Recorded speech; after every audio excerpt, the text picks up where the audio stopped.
সকলকে জানাই নমস্কার। আমরা বোনেরা মিলে অনেক ভিডিও ছাড়ি, সেগুলো দেখতে পান।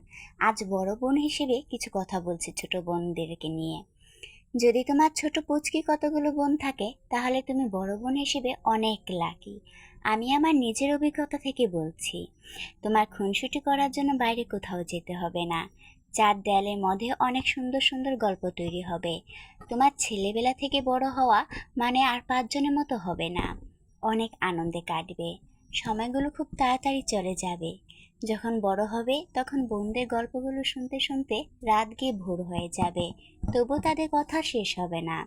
যতই কথা বলি, একটু সময়ের জন্য বাইরে বের হওয়া মানেই নতুন কথা জমা হওয়া।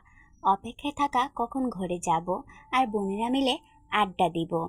এই সময়গুলো যেন আমাদের কাছে একটি নতুন স্মৃতি। খুব পুরাতন হলো চির নতুন হয়ে থাকে, একটি ঐতিহ্যের মতো আমাদেরকে ধারণ করে থাকে। তো এই সময়গুলো সকলে পায় না।